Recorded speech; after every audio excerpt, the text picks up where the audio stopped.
Thank you, Mark, for being with us here today. Could we start with you introducing yourself to everyone? We could start with right from your childhood days to the time you became one of the most famous proponents of the flat earth theory. Sure, sure. My life was a little different than most people. I grew up in an island north of Seattle, so it was a very sheltered rural environment. A strong evangelical Christian home. So church wasn't just on Sundays. Went to youth group and vacation Bible school and all the summer programs and stuff like that. And then I went to just a normal university, but since I grew up in a very sheltered environment, I didn't know what universities what that sort of environment entailed. So I drank my first year, so you could just throw away the first year. Then I transferred to a different school and got kind of bored with that, and so I started up an illegal fireworks company on campus and was thrown out at the end of my junior year for manufacturing a whole bunch of fireworks. And then during my probation, because I didn't do prison or anything like that, I played this little video game tournament. It was a computer pinball tournament, and it was worldwide, and I won it, of all things. And the company that was based out of Colorado, they hired me as a ringer, as a professional that would go out and go to them with conferences and make the games look better than they were and talk to industry people. So I do Macworld and E3 and stuff like that.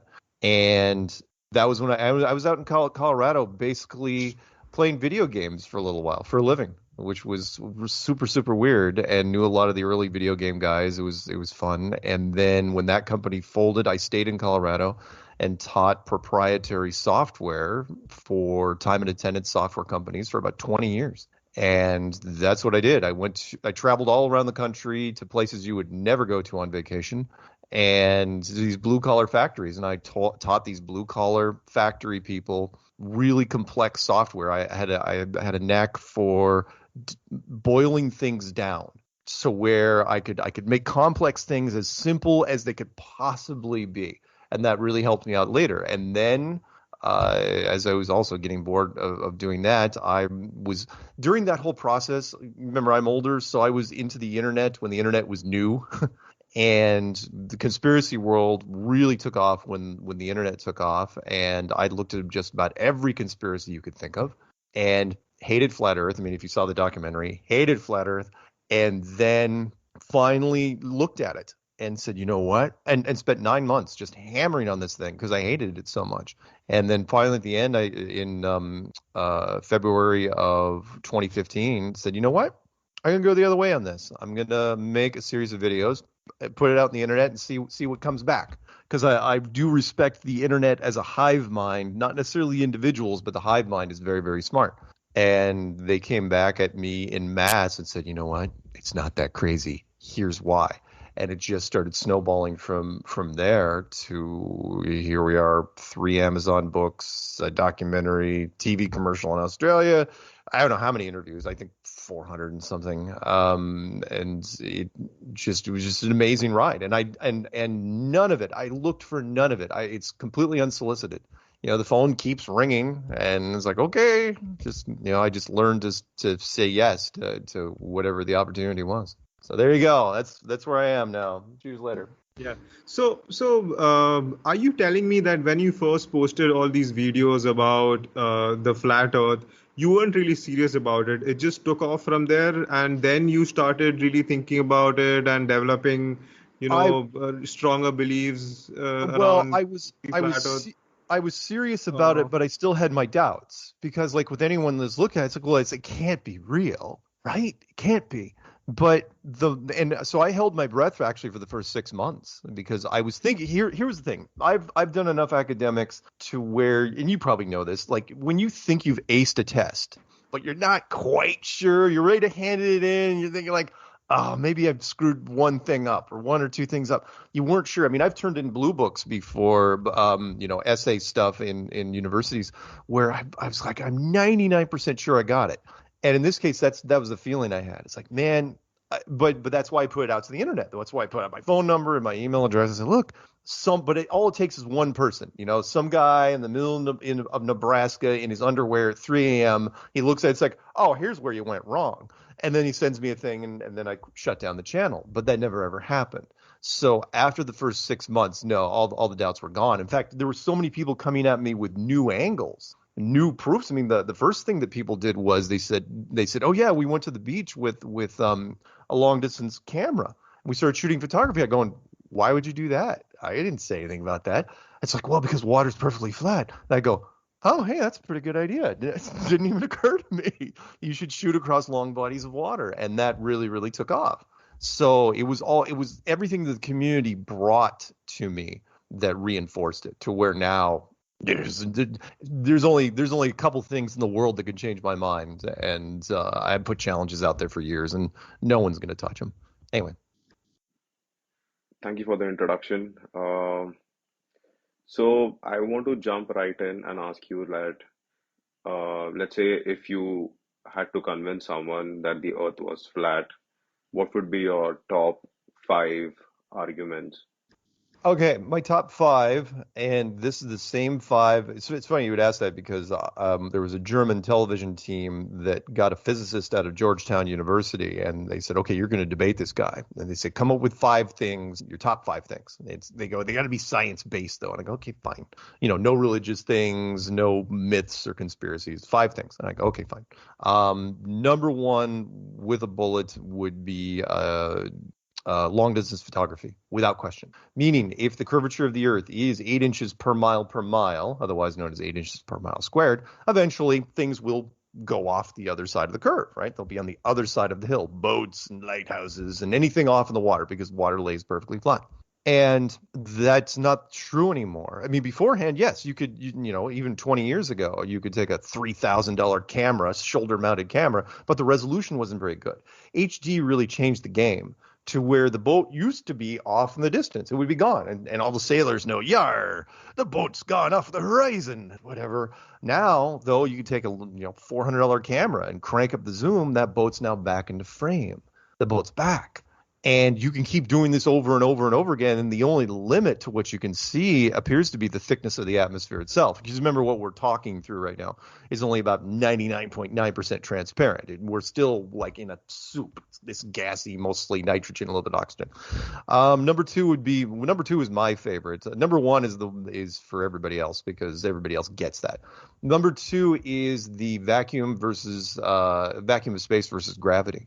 Meaning, you're in a room right now. I don't know if let's say there's a second floor to your room and you make that into a gas vacuum chamber and you put a valve above you and you pop that valve. What happens? It's instant. It's violent. All the air in your room is going to go rushing upstairs because of the pressure. It's thermodynamics. It's, the pressure must equalize. It's a law of physics. And you're saying, what's the point? I go, my point is when you go outside, why is our atmosphere still here instead of rushing off to the vacuum of space? And your first instinct, your knee-jerk reaction will be every single time well, because of gravity. And I go, you mean the same gravity that couldn't hold the air in your room from going upstairs? The exact same gravity? You walk outside that door, that gravity is now holding all the air down on the ground instead of firing off in space, because that vacuum chamber, if you believe what mainstream says, is far, far more powerful than that little chamber above your room. No one likes to touch that one.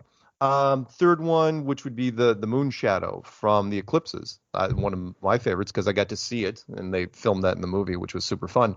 The moon is supposedly 2,000 miles wide, but the blackout zone on the ground is only 70 miles wide. Well, that's weird because that's how big we say the moon is. So if so why does a 2,000 mile wide object, why does the shadow get shrunk down to 70 miles? And you can use all the optics you want, but it never happens in real life. It's like you walking next to a building and your shadow turns into an action figure. It turns into this little tiny thing. It's never ever happened. Shadows are either actual size or larger. They're never ever smaller. Fourth one, the moon temperature, which is always fun because I didn't come up with it. Somebody called in like a year after I got into flat Earth. They said, yeah, man, the moon's cold. And I go, I mean, it's colder at night? Like, no, it's cold. It generates a cold light. I'm going, I have no idea what that means. And they say, okay, so if you're in the sun, I'm not going to convert it. I know you guys are probably Celsius. But if it's 90 degrees in the sun, it's 80 degrees in the shade. We all know this. It's at least a 10-degree swing because whatever it is blocking. Well, in the moon, it's the exact opposite. So if it's, say, 50 degrees in the moonlight, it's 60 degrees or more in the moon's shade. How is that remotely possible? And we only learned recently that we can actually generate this in universities, where you can fine tune a laser, change the frequency, and make it slightly colder. And you're saying, okay, does that prove a flat Earth? No, it doesn't, but it absolutely destroys the relationship between the sun and the moon. Because remember, the only reason the moon supposedly is lit up is because it's reflecting some of the sun's radiation. Well, even in a best case scenario, that means that whatever's on the ground should be neutral. It should never go negative. In fact, you can even do one more test, and I'll take credit for this one, because I said, well, if you take a magnifying glass and you magnify sunlight, you can burn things like paper, right? What happens if you take a magnifying glass to moonlight? It actually gets even colder than normal moonlight. It is so freaking freaky. So what we're saying is basically the sun and the moon are completely self-illuminated, which goes along with our model. One's a big incandescent light bulb, the other's a cool LED laser thingy. Number 5, last but not least, the Van Allen radiation belt question, which is a trap. You can't win it. Which is, are the Van Allen radiation belts announced by Van Allen himself back in the late 50s by he was a NASA employee. Are they deadly? Yes or no? Pretty simple. If you say yes, then how do the Americans get through them exactly? Because remember, the only things that can stop radiation like that are lead, gold, which is twice as dense as lead, and a whole bunch of water, which they use in power plants. Well, the Americans didn't use any of that. They used plastic and aluminum, and not a whole lot of it either. And these guys went six round trips to the moon and back. Nobody died. Nobody got radiation poisoning. Nobody even got cancer. 5 of these guys are still limping around today. Whoa, what happened? And so then you say, well, they're not deadly. I go, okay, if that's the case, you can just go to the NASA website, nasa.gov, look up something called Orion Trial by Fire, which is a little video they made at the end of 2014, which says, oh yeah, the Mars capsules, we can't really test with people right now because we haven't solved the Van Allen radiation problem yet. It's like, what are you talking about? You solved it perfectly in the 60s. In fact, it was flawless. What did you forget everything that you built? What happened? No one wants to talk about. So between those 5 questions, I threw at the physicist from Georgetown. That was it. He just folded. He said, yeah, I'm not doing this. And that was it. The interviewers went away, and guys went back to Germany, and that was it. It was a complete bust. But I have used those questions ever since, and nobody writes me to talk about it. Okay, so the short version, where are we? What is the whole flat Earth thing about? Let's start with where you are not. You are not on a tiny little rock flying through space, covered in a little bit of water and a little bit of smoke and impossible velocities in an impossibly huge universe, and your life means nothing because you are, part of the residual effect of a big bang, which no one can really explain. And so instead of this meaningless, tiny, tiny puff of existence, you are living in a building, a structure with walls and a floor and a ceiling similar to a Hollywood studio. And it's so big and so vast that even our best and brightest didn't figure it out till almost 1960, that being the United States and the Soviet Union. And when they did, they realized the public was not ready. And I agree with them on that point, at least not in 1960. We were a pretty twitchy bunch back then. But so they waited, and they just decided to keep it a secret. Human beings had nothing to do with the construction of this place. We didn't build it. The line from Contact, we didn't build it. We don't know who did. But whoever it is much older and much more powerful than ourselves. And it's either one of 2 choices. It's either an advanced civilization or some sort of deity. And really, you're kind of splitting hairs at that point because one man's deity is another man's, tech. So yeah, that's where you are. It's a fantastically built structure, and we're inside it. Is it a domed roof? Meh, probably, but I think the edges are squared off because engineering likes right angles. They don't like curved surfaces. Hell, computers don't even know technically how to draw a circle, which is why pixels are square. But yeah, that's where we are, and it's very, very old and very, very well designed, and we didn't figure it out for most of our run here. Our unbroken history goes back, unbroken, maybe 5,000 years. I know your particular country's history goes back longer. I'm actually a big fan of, what is it, the Mahabharata. all that stuff. I mean, I people discount the Indian lore so much, drives me insane. Which is it's like the Vimanas and the flying cities, and it's like why would anyone discount this? It's like one of the most credible myths, better than the Norse legends. I'll give them that. I'll take a Vimana over Asgard any day. Anyway, sorry, go ahead. Okay, point taken, Mark. So can you tell me what do you think does the Earth look like now? No coincidence that just about every culture you can think of drew the same thing when they drew the world. And some people say, "Oh no, the Greeks figured it out." It's like, look, when the Greeks were doing their thing, nobody even knew what the continents looked like. So it's fine if you want to say it's a sphere, that's fine. But if you don't know where the continents are, then who the hell cares? So that's what we're talking about here. A domed structure with which is very, very wide, but the ceiling is very, very shallow. So it's not like it'd be like if you took a snow globe and kind of crushed down the roof to make it maybe a quarter of the height that it is. Because you don't need much height for something like this. So if it's say 20,000 miles wide, give or take, you don't need a 20,000 mile wide dome or high dome because our civilization, almost 90% of our population lives between sea level and about 5,000 feet, 1 mile up. And commercial airlines cap out at about 10 miles. Spy planes, if you believe them, cap out at about 20 miles. I mean, technically, the dome wouldn't even need to be 500 miles high. It could be very, very shallow. And the sun and the moon are on the inside, no different than a planetarium. And I don't know if they have planetariums where you are, but that's what we're really talking about. The sun and the moon are just tiny little objects, less than 50 miles wide, but they're very, very close. Could they be inside or outside of the structure? Yeah, maybe. No, you don't know. But everything, the sky, the stars, everything up in the sky is just one giant, elaborate clock that predates language. It's all it does. I mean, it's a clock. It's all we've used it for. And yeah, I know you can build in astrology and stuff like that. But I mean, signs and wonders. But before that, it was like, oh yeah, well, you can plant your crops based on what you see in the sky and how long the sun and the moon and where they are and all the fun stuff. That's all it really is. There you go. Okay, but what about the edges then? Are you saying there is a point on Earth where I go to uh, and just fall off into space? Ah, is it like Asgard? Yeah, that Thor did us no favors whatsoever. No, there's no cosmic waterfalls. So when you get to the edges, no matter which way you go, you are going to run into the Antarctic coastline. And the Antarctic coastline, by the way, is not the edge of the world. It is just the beginning of the edge of the world. It goes, most people also don't know that Antarctica is a fascinating place from a geographic standpoint, meaning most of the continents, even mainstream says it sits around, what is it, 14,000 feet, plateaus at about 14,000 feet. That's incredibly high. I mean, altitude sickness kicks in at about half that, 7,000 feet.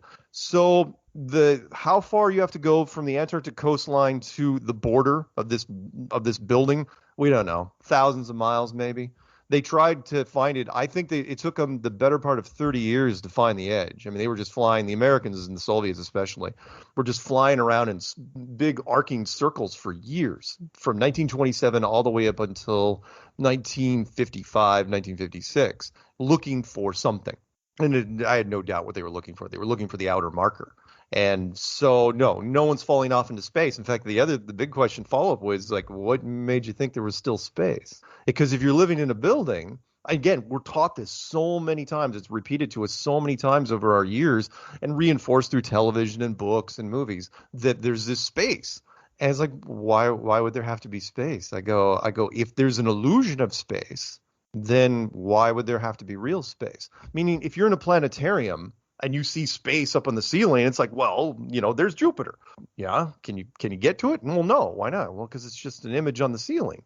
I go, yeah. So who's to say when you don't walk out of that planetarium, you're just not in a much, much bigger planetarium?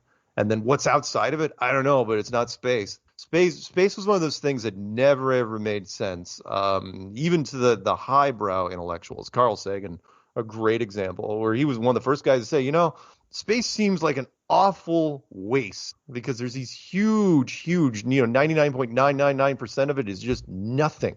So he goes, I don't get that. But anyway, that's why he was always fond of pumping out these huge numbers, which again didn't make any sense. There you go. Sorry, Hmm. I ramble. Then why hasn't anybody been there till now? Well, every once in a while, someone says they have, or at least has tried. But what, again, the general public doesn't realize the Antarctic Treaty, which was put in place in the late 1950s, is bulletproof. You can find online, there's PDFs of it all over the place, where the Antarctic Treaty says that no company from any country, no matter how much money you have, can set up shop there ever for the end of time, till the end of time. It's like it's the only unbroken treaty in the history of treaties. Treaties are, it's the running joke. Treaties are meant to be broken. This one is not. In fact, it's not even up for review until 2041. The only people that are down there are the military and military scientists. Just to get permission to go on to the ice, you have to apply with these massive fees to multiple countries. It's also the only piece of real estate in the world that's not owned by anyone. Just again blows my mind. It's like everything is owned by somebody. There isn't a square inch except for Antarctica. Antarctica is like, oh, yeah, no, nobody gets to own that. It's like, why? It's made out of money. When the Americans came back in 1954 in that wonderful broadcast, and Admiral Byrd came on television, he goes, yeah, the place is made out of money. There's a mountain range made out of coal, there's oil, there's gas, there's minerals, there's uranium, which was a big deal back then, still is. And he said, "Oh yeah, we're probably going to have conflicts down there because people are going to be fighting over the resources." And the next thing you know, the Antarctic Treaty has put it in place, and everybody ratifies it. Nobody disputes it. Here's the thing that bugs me about the Antarctic Treaty. It's again, especially with the oil and gas industry. You probably don't know that where you guys are, but the oil and gas industry is so powerful here that they could start fracking in my backyard tomorrow if they wanted to. It would not take a lot, much to do. If there's oil there, they will find it. And yet these companies aren't even allowed to talk about Antarctica. It's not even a subject they're allowed to bring up. I'm sorry. That was a huge red flag for me. I mean, this world is still based, no matter what form of government you have, it's still based on greed and power and money. And yet, Antarctica, which apparently is just chock full of all those things, they were told, oh yeah, by the way, we're just going to lock this thing down. We're going to put a big padlock on the door and be like, yeah, nobody can go there. It's like, nobody's allowed to contest it. No, again, if I was like the head of British Petroleum, I'd be running full page ads in the London Times year after year saying how great it would be for us to go to Antarctica.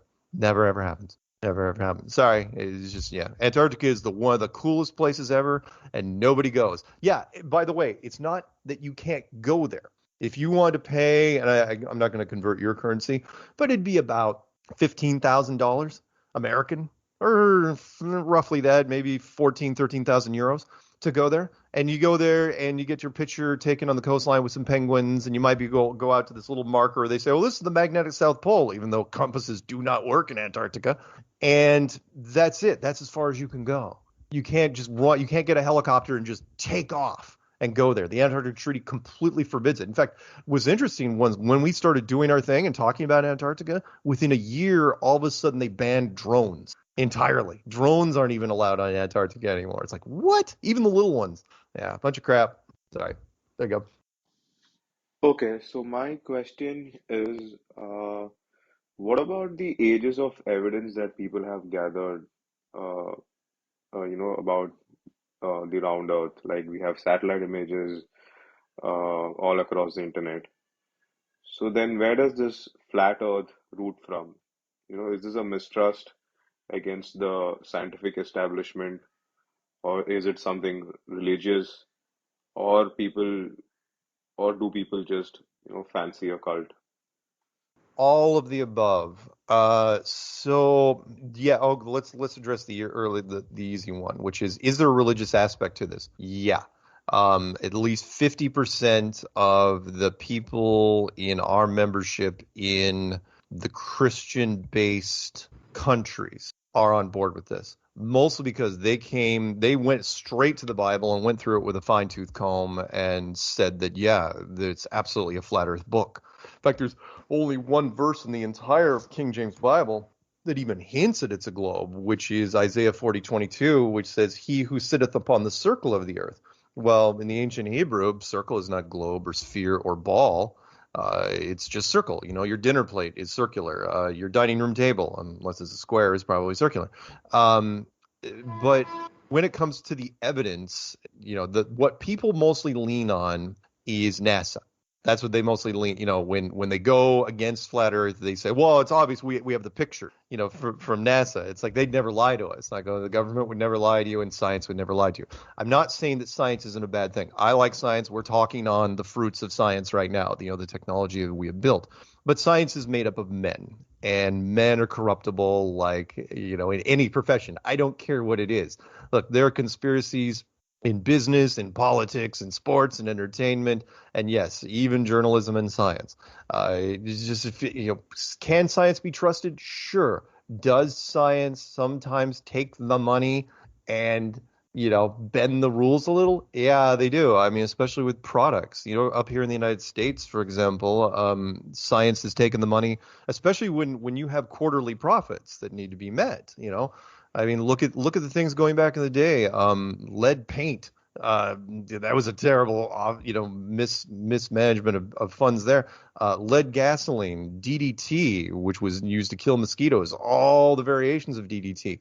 Oh, I don't know, asbestos. Great product, by the way. Asbestos is a fantastic product, unless you work in the factories, and then it's not so great. And I don't know how many scientists took the money and told everybody in the United States that smoking was totally fine, absolutely fine for you. In fact, most people don't know that the only reason we even had the lawsuits, the big why we don't advertise cigarettes on TV and radio anymore, is because it wasn't because of the cancer rates. It was because the health insurance companies didn't want to pay for all the medical treatment. So it was health. It was the massive health insurance company. That's all you need, which is why Bill Nye, you know who that guy is? Bill Nye? You ever heard that name? Guy here in the States, nope. He was an actor. He got his bachelor's degree in mechanical engineering, gave it up immediately for acting, was a comedian troupe up on the West Coast. And Disney, he did a little show called Bill Nye the Science Guy. And Disney picked it up, syndicated it. And so the reruns were out there, and because people grew up watching that show, they immediately thought, oh, well, he's an accredited scientist. He's on the news constantly talking about the Mars rover and genetic manipulations and quantum physics. And it's like, dude, you don't even have your master's degree. What the hell are you doing up there? It's because, as producers have told me, it's like he looks the part. He looks like a geeky science guy. That's his only credentials. And he's like the fourth most popular media scientist in the world. Sorry, I get worked up. Do you remember any particular instance when this mistrust against the system started? Yeah. It was sometime before Flat Earth when the moon missions were being questioned. The Apollo missions. The Americans, a lot of people outside of America don't realize how suspicious it was even for us. You got to remember, we're go team, wave the flag, rah rah, America's the greatest, right? We put men on the moon. And we were all into that in the 60s, but quickly, once the 70s started rolling around, we started, there were very smart people. It's usually not academics necessarily, but they're nerds, big nerds, science nerds that would start looking at the data. It's not that they were questioning science, they were questioning NASA, but NASA is the face of science here. I mean, they're the cutting edge of science, and they're like, there's something doesn't look right. And it's like, wait, how did you do this fuel system? Hey, how does this oxygen system work? And they had all these questions because they couldn't figure it out. It's like, how are you guys doing all this stuff when the tech doesn't warrant it at all? I mean, it was really, really bad. So that's when I started early on wondering about that. But again, I wasn't attacking science itself. I was attacking the people that were the face of science. Again, scientific method, hey, test, observe, repeat. Totally get that. Lots of people do it for all sorts of things. I love science as a body, but when you realize that the public will believe you, if all you have to do is have the science degree, people take advantage of that. There's a great quote, let me read it real quick, from George Orwell. And he wrote this in, I think, 1946. He wasn't a flat earther, but it was interesting to him. He goes, you ask anybody on the street, he goes, how do you know the world's a globe? And their first answer is always the same. It's like, what are you talking about? We know. It's known. It's a done deal. It's a globe. It's like, really? How do you know? And then all of a sudden people start getting agitated because it's all of a sudden they realize that it's like, it's not that you haven't been up there. You were told. You were told. And I know, and again, you're saying, well, we have pictures and stuff. Not in 1946, they didn't. How did everybody in the world know in 1946, 12 years before NASA was even founded? How did everybody know in 1946 that it was a globe? We didn't have high altitude anything back then. It's because they were told this. And he was talking about the responsibility of science. He's going, look, if you're science back then, even now, he goes, people will believe what you say. So you better be careful about what you're throwing out there. So, anyways, long answer short, the moon missions were the first thing for me. When I wasn't questioning the science, I was questioning the people representing it. So, who do you think is profiting from this whole cover-up? It's a big question, which is the people that are profiting are the power brokers. So let's say out of all the groups, let's just pick a generic one. Let's just say the Illuminati, right? You've heard that one a few times. Let's say the Illuminati gets their military intelligence back in 1960, and they say, okay, it's not what they want to gain. It's what they have to lose. It's like, oh yeah, could they profit from this? Sure, but money isn't their biggest thing. Their biggest thing is keeping society controlled to their certain degree. If all of a sudden you're in an Illuminati meeting in 1960 and you're saying, well, maybe we should tell the public what's the worst that could happen, right? And then somebody at the end of the table goes, I'll tell you what the worst that could happen is. It's number one, academics. Every university in every country, you would have to empty libraries out because, I don't know, astronomy and astrophysics, that's gone probably forever. The remaining physical sciences, geology, hydrology, biology, archaeology, those have to be just rebuilt from the ground up. You would have to clear out entire sections of libraries. And that's every university in every country. That's an academic nightmare.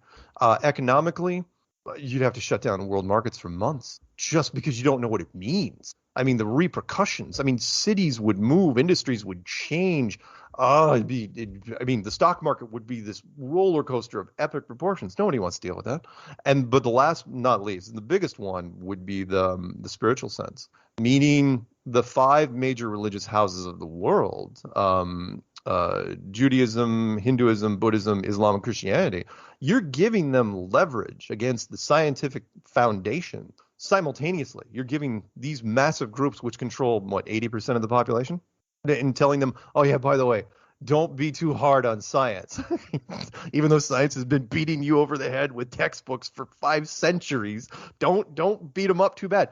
And they would absolutely unleash on science. It would be, okay, so you're really wrong about something important. What else are you wrong about? Oh, I don't know. How about evolution? How about carbon dating? How about the Big Bang? How about dark matter? And it would never end. Science would never recover fully from that. So yeah, again, it's not what they stand to gain, it's what they stand to lose. If there's even a 5% chance that the people would start running through the streets with pitchforks and torches, you don't do it.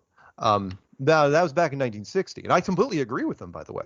1960, we weren't ready to hear this sort of stuff. But now, 2020, 2021,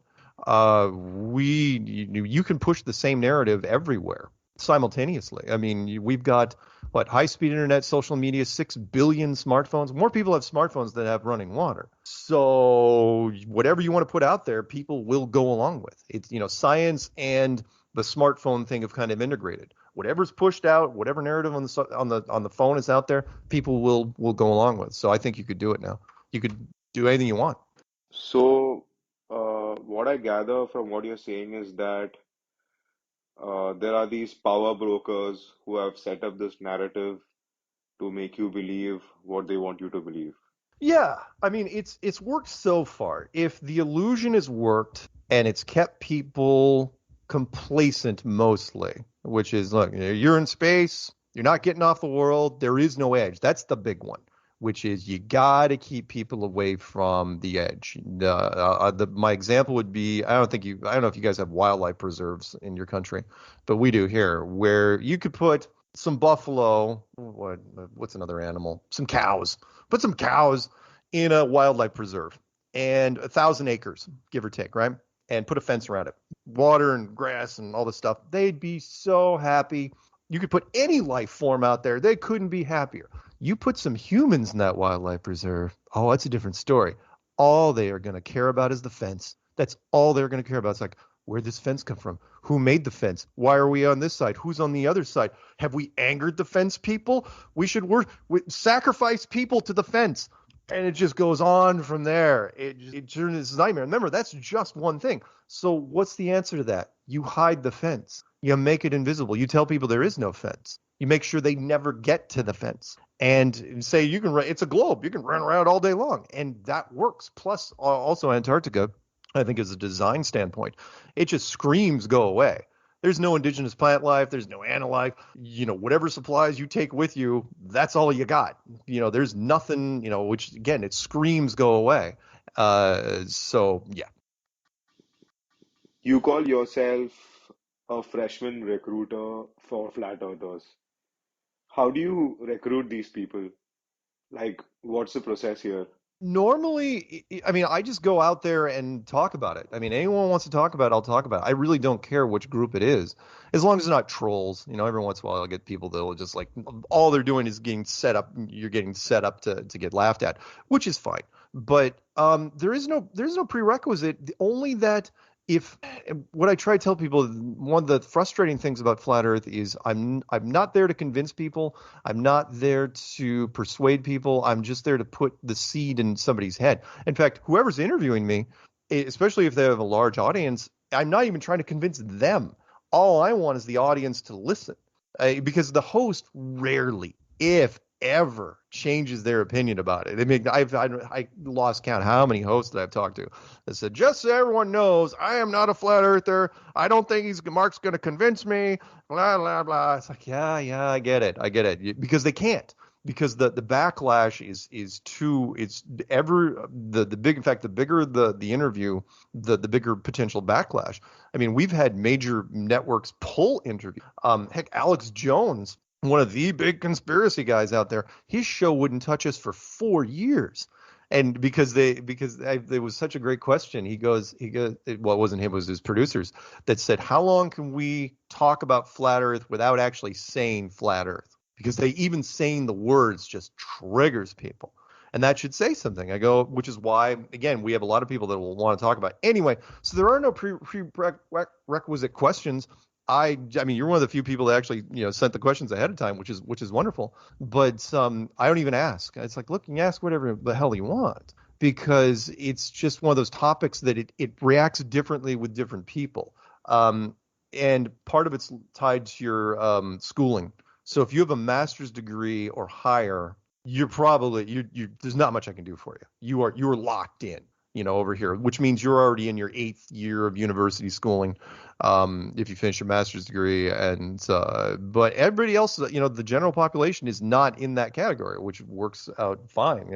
Again, I'm not mad at the people, the physics people or the general science people, but we're after a different audience. We're after an audience that is, as open-minded as possible.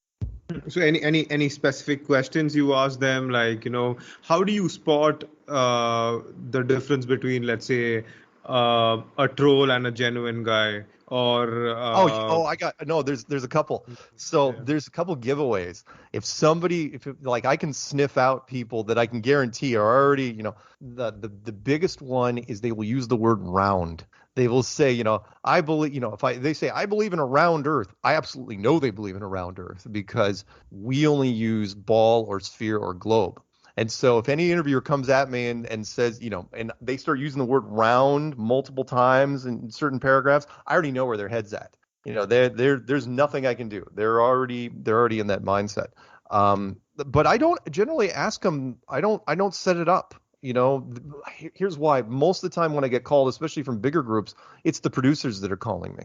The bigger the interview is, the person that you're talking to has less to do with it than anything. They're just mouthpieces.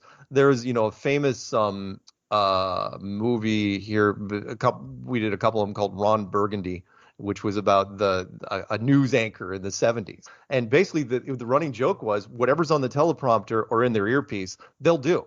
they'll say no matter what it is. And it's like, in fact, I did a thing for National Geographic a few years ago. I'm talking to this pretty girl across from me, right? She's like a hard-edged journalist, but all she's doing is repeating the questions the producer's asking behind my head. He's going, all right, now you're going to ask blah, blah, blah, blah. And she asked blah, blah, blah. I'm going, and it just occurred to me, it's like, wait, I'm not talking to these people at all.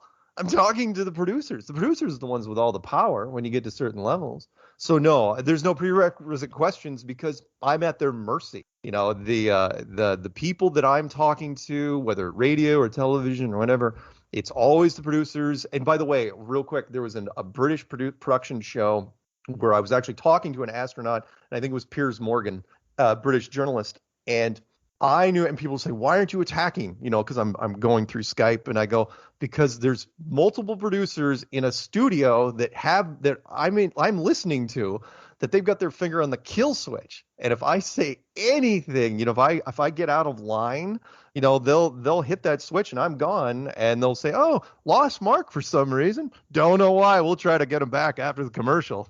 Not so much for me because peer pressure didn't do much for me. I'm a big fan of anyone looking into stuff like that. Look into the ASH experiment, ASCH, which is basically straight up peer pressure. Which is the ASH experiment says that if you have one person in a group of people, they're going to generally go along with the group. It's so weird, but it's part of being human, which is everyone wants to be special, but everyone wants to fit in. That's a very, very difficult balance. As far as the flat earthers, why, you know, like for example, once you get into flat earth, we have a 99% retention rate, which is amazing. You know, meaning once you're in because and that's a very matrix. We use the matrix a lot in different memes, but it's very matrixy. You know, if you remember that movie, once you're out, you're out. And it's like, and the thing's like, even if you could get put back in, would you want to go back?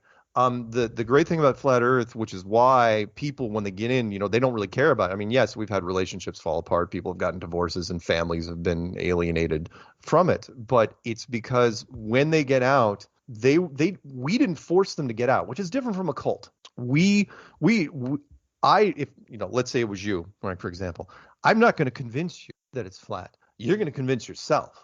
Eventually, you're going to break that globe down yourself, off air, whatever. And that's what happens with so many people. They're going to stay up late. They're going to watch stuff. They're going to read stuff, and they're going to break up the globe themselves. Well, if that happens, how do you put back together something that you were the one that shattered it in the first place? It's different when it was me that was doing it. It's like, well, Mark was full of crap, so I could put that back together. But if you did it yourself, that's tough to do. So so the peer pressure doesn't really affect the flat earth community that much, only because once you, again, the matrix thing, like, well, sorry, I know you don't have too much time, but no, please go ahead. Please go ahead. And, unless you don't have time. I mean, I got time.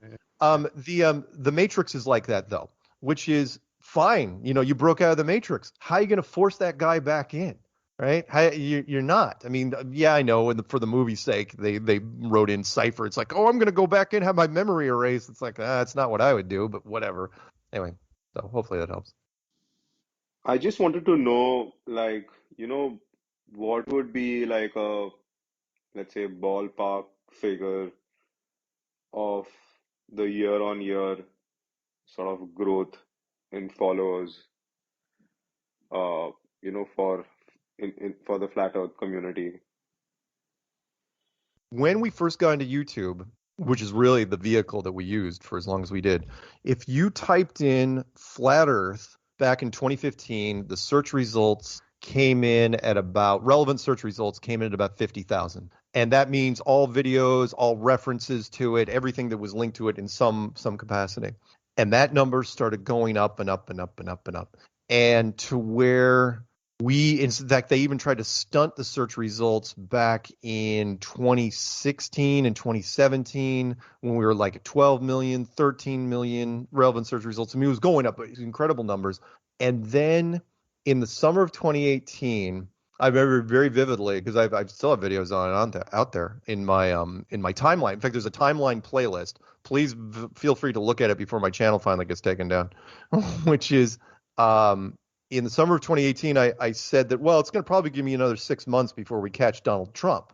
I was trying to track, and no, we were tracking even faster than that, where we caught him in the summer of 2018, where he had 20.8 million and we had 20.9 million relevant search results.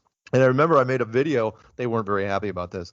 I made a video that said, Flat Earth has caught the president of the United States. And shortly after that, I had a friend wake me up one morning and said, yeah, by the way, the scoreboard's gone. And I go, what do you mean gone? I go, the numbers are down. I go, what the hell? And they go, no. Search results has been removed from YouTube permanently. And I go, what are you talking about? That's Internet 101. I go, everyone's got search results. That's the whole point. It's like, oh, search results. Yeah, I go, it'll pull up topics, but the number's gone. Search results equals a number. That line has now been removed from YouTube. It's like, what? And people say, oh, it's not because of Flat Earth. That's delusional. It's your ego. I go, it absolutely is not. Because we were tracking, we were the only ones that cared about the scoreboard. We were just showing people all the time. We were making videos like we're crushing it out there. The only people that were ahead of us were, people like, I don't know, Justin Bieber and Taylor Swift. And Lady Gaga was only at like 12, 13. We just blew her by. All the science references we blew by NASA, Neil deGrasse Tyson, he wasn't even at 1 million. We were crushing all of it. And it was all removed by the summer of 2018 to where now we don't even know how really to track our metrics because we're out there a lot. I mean, I know this, all our conventions, we were doing so much stuff in 2019. I did conferences in 7 countries. So many cool things. I mean, did the commercial in Australia. In fact, everything fell apart. I was on my way. I got my passports ready. I was about ready to go back to the UK to do a McDonald's commercial for Pancake Day because, pancakes are round and they're flat. And that's when the whole virus thing happened. It's like, it's killing me. So no, I don't know how many millions of people are out there, but it's a lot. Oh, so many. But again, 90% of them are in the closet because they don't want to come out to friends and family and coworkers because they're worried. If you remember the basketball player, the main Kyrie Irving out here, when he came out, it scared the hell out of a lot of celebrities and I talked to them. I talked to celebrities, different ones, which I can't name. And I go, well, you're going to come out? They go, did you see what happened to Kyrie? I go, the media won't stop talking to him about it. And in fact, the only reason Kyrie came out is because he figured he had nothing to lose. He's like 25 and he had his championship ring. LeBron was his best friend and all this stuff. It's like, yeah, what are you going to do to me? It's like, yeah, well, what happens when that championship fades away? What happens then? It's just you and the media, and they weren't going to stop. So, yeah. Anyway, there's a lot of us, so many people. And the best part about us is you don't know who they are. Because it's not like we're wearing special patches or bumper stickers or anything like that. They just show up at things. That's weird. Do you guys keep a database or something like that? A number of members? No. In fact, we wouldn't. It's an interesting idea, but it would never ever fly with our group because so many of our members want to remain anonymous. I've got family members. I've got cousins that say, yeah, absolutely love your work, support everything you do. No, we're not coming out ever. It's like, why? It's like, well, most of it's because of work. Family, you can deal with family, but eventually, if you have to go into work every day, you don't want to be that guy. You want to be the flat Earth guy at work. Yeah, it's never going to go away. Once that sticker is on you, it's not coming off. It's not like you're gonna, again, because we have a 99% retention rate. It's not like you're gonna recant. So yeah. It would be nice to have a register. By the way, the Flat Earth Society, that database has nothing to do with us. That was the old, the one with Thomas Dolby. The singer is the first one. No, that was the group out of Hong Kong. That was Flat Earth 1.0. Once social media took off, that's when we came in. In fact, the original Flat Earth Society didn't even contact me for almost 2 years, and I got a hold of me and said, oh, yeah, I like what you're doing, blah, blah, blah. And I said, where have you guys been? I go, we've been ripping up the internet, and we haven't even heard from you. And, in fact, after that was the last time they ever called me. And they never showed up at the conferences or anything like that. So, and also the Netflix documentary really, really helped, which was even weirder. We shot that thing, and the producers hated us. Producers were not flat earthers. They didn't want anything to do with Flat Earth. They never made a sequel. They're going, oh, it's never going to sell. Sold to everybody, and then Netflix picked it up and went from there. So I had a chat with someone last night, and they told me, I told them about this interview, and they asked me, why can't flat earthers just join the other side? So my question to you is, what makes this an important issue for you? Flat Earth's important because for the first time, it reinforces that you are not alone. You are not an accident. You have purpose here. Now, can I tell you exactly what that purpose is? No. But I can tell you that once you change the universe from this massive thing into a structure that's very, very manageable, two things happen. One, it becomes way easier to get your head around it. But the other thing is that you, and again, this speaks to a lot of the religious people, is that if it was built, if it's a structure, if you're living basically in a cake box, then somebody had to build that cake box.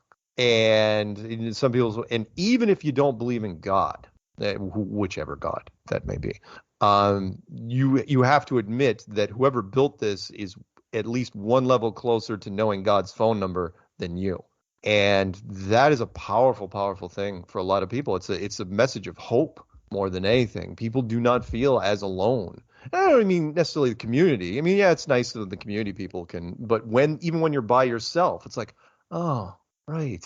So we're not going to get killed by this or that, and you realize how absurd everything else really is. So that's why people fight for it. It's a positive. It's, by the way, it's why we have probably a high 30s, low 40s female membership, which is amazing. Most conspiracies are high 80s, low 90s% male membership because it's dark and sinister and everyone talks like Batman.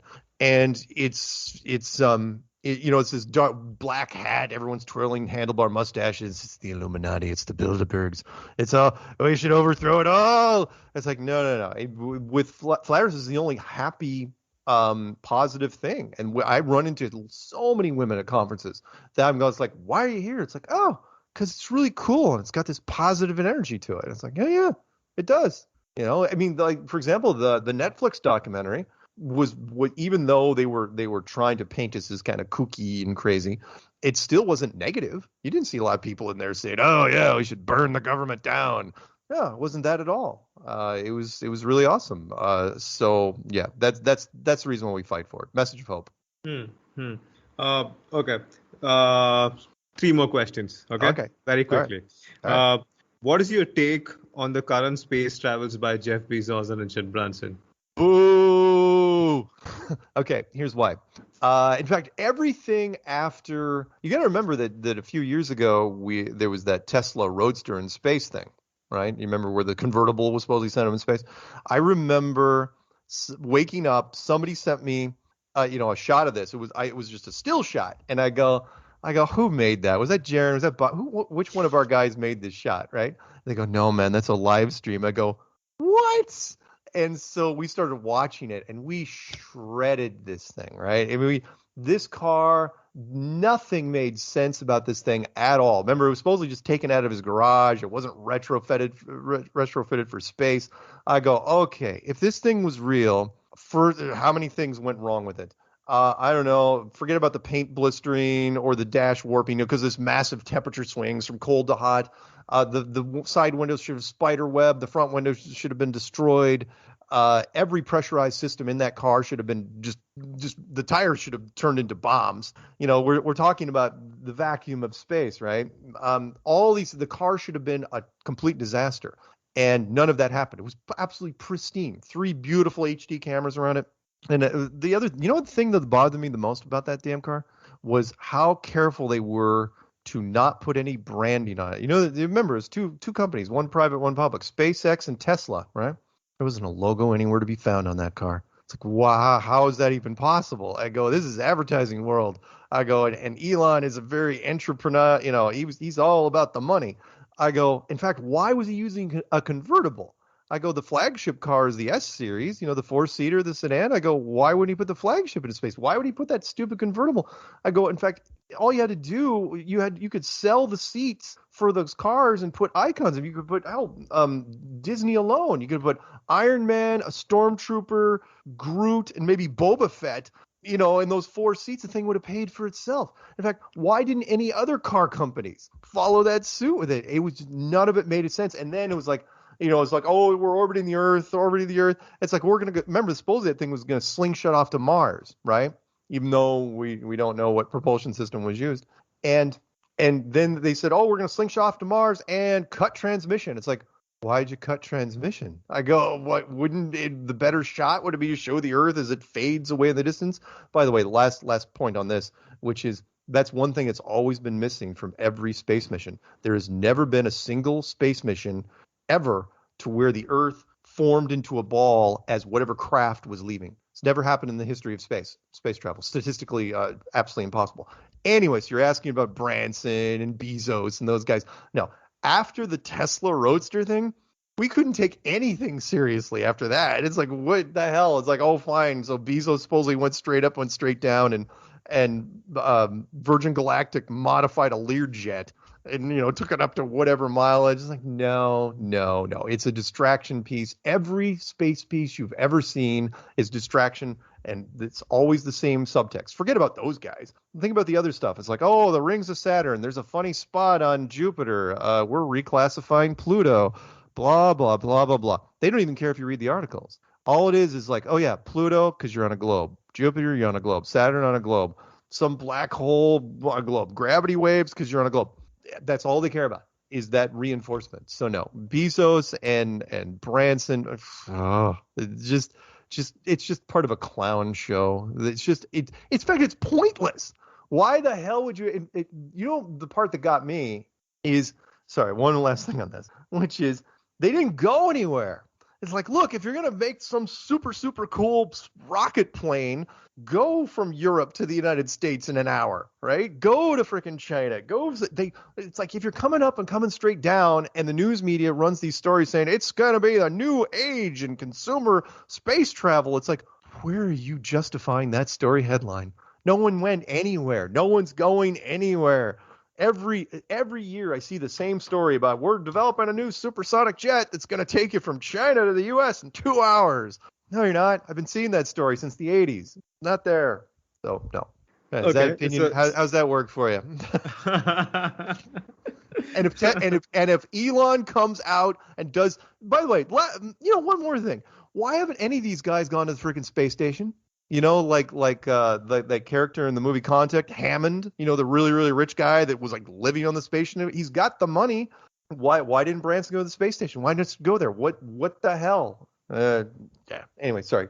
I know you got a couple more questions. Go. What if, let's say, in the year 2050, if space tourism really picks up and you are given a chance to go to space, and what if you end up seeing around Earth? What then? I'd quit. I'd quit tomorrow. And that's not even a question. I know the documentary guy's like, oh, you'll never quit. Of course I would. The whole point of this was to quit. When I put the clues out there, I was like, look, I don't want to believe in flat Earth, but I think it's flat. Shoot me down. Anyone that's, in fact, some group out of London wanted to buy me a ticket for the one of the Virgin Galactic things, which is pointless anyway. It's like, look, even if it goes up 50 miles, it's not space, right? It's just a really high plane. It's 300,000 feet. I go, but as far as the space tourism questions, okay. So first off, every president since Reagan over here, right? And that goes back a ways. Reagan and the Bushes and Clintons, every single one of them says, we're committed to going back to the moon. I know I was kind of doing an Obama impersonation, but we're committed to going back to the moon, right? That's what they keep saying. Every president has said, we're going back. The bigger question is, why didn't we go back to the moon? As a matter of fact, why hasn't any country put men on the moon since 1972, since it was the Americans. So when people talk about, oh, space tourism and space this, it's like, yeah, they were hyping that back up in the 60s. Pan America, before they went bust, I mean, that's part of the movie 2001, A Space Odyssey, was they had this orbiting space station that was, hovering above the Earth, and that was going to be part of the space tourism. And you could go up there and do things, and there was a base on the moon. The science fiction movie Space, or television series Space 1999, right, which was set in 1999, was filmed in the 70s, and it was absolutely real. That people, it was like, yeah, by 1999, I can totally see we can have a moon base.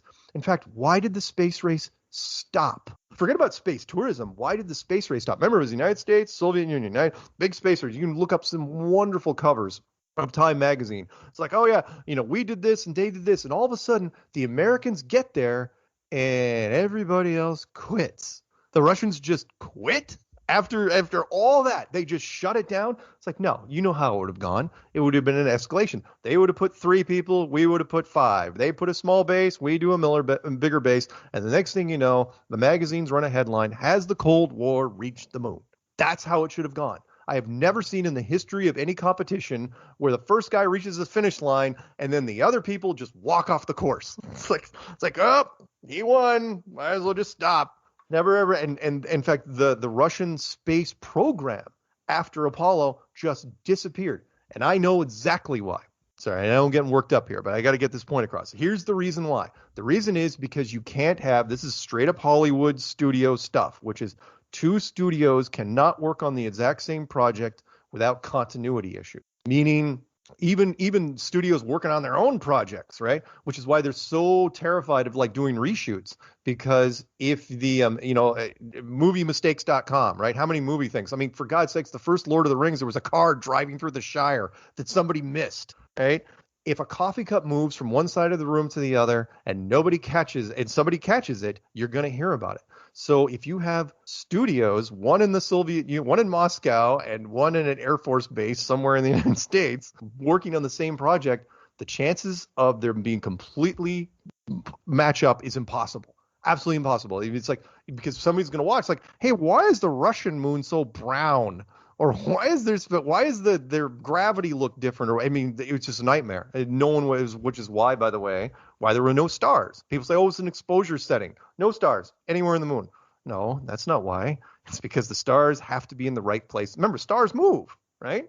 So, and it's all time stamped. So all of a sudden, if the belt of Orion is not in the right place, some nerd is going to say, hey, that belt of Orion should be completely on the other side.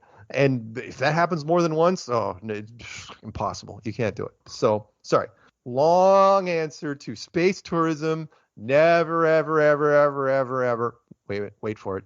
Ever going to happen, because they can't. It's something you can't fake. Hell, they don't even like faking pictures of the Earth. Look this up. The first blue marble shot of the Earth was the famous 1972 blue marble shot. You know when the second shot was taken? Summer of 2015. 43 years, no one took a second shot, and we only knew this because Obama actually talked about it, and Scott Kelly wrote the press release, and Obama's like, the second blue marble shot of the world. Really, really great. It's like, what the hell are you talking about? 4 decades? No one took a full disc shot of the Earth? No one did, apparently.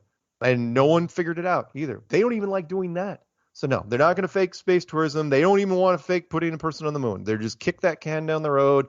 Never, ever, ever going to happen. You can't get to the moon. Americans didn't go to the moon. It's all just a wonderful, all the world's a stage. I think Shakespeare said that. Okay, last question. Do you think climate change is a hoax? That's a good question to end on. No, I think it's real. For several, and it's weird. I get that question probably. I used to get it only like 1 in 10, but now I get it like 1 in 5.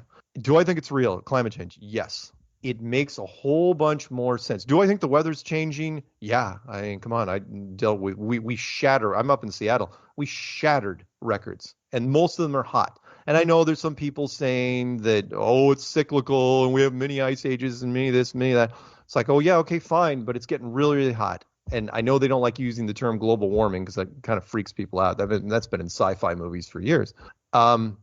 It makes more sense in a flat model, though, because if you're in a building, then if you introduce, because remember, a car is just a furnace. It's just a furnace on wheels. That's all. I mean, you can modify, and people have done it. You can take a car engine and heat a whole house with it because you're just burning fuel, a lot of it. So if you get 1 billion furnaces at any given time running all the time, 24 hours a day, 7 days a week in the world, well, that's going to affect something, isn't it? I mean, if you're in a car that has air conditioning and somebody brings in a propane lantern or a candle, right? How many candles can you put in your car before your air conditioning system has to try to compensate and do weird things? And then all of a sudden you have weird weather in different places. In fact, doesn't the term greenhouse gas mean a little bit more if it's an actual greenhouse? That's the other thing. It's like, when heat rises, it goes to the edge of space. Where's it going? Right? Shouldn't it just escape? I know people say, oh, no, fluorocarbons stay at a certain altitude. It's like, since when? Why? Remember, again, it goes circle back to the law of thermodynamics. Pressure cannot exist next to no pressure without some sort of barrier. I don't care if a fluorocarbon's sitting up there or not. The vacuum's going to suck it all up. So, yes, I absolutely believe in climate change. Do I think it's man-made? Yeah, not only do I think there's a furnace issue, but I think that some of your more advanced military systems have also figured out a way to alter weather, to actually control it electromagnetically. And which is, hey, it's a great idea. From a military standpoint, you would love to make weather into a weapon because you can't get blamed for it. It's like you just dump all sorts of stuff. Let's just do 1,000 lightning strikes over there. And what are you going to do? It's like there's no flag attached to a lightning strike. But at the same time, if you do that, I would think the system would have to compensate in other ways. Meaning there would be repercussions to, if you pull energy out from one area, it's going to affect some other area, inadvertently. And I don't think it's a perfect science, but again, I don't blame him. What I would do. So there you go. Does that help?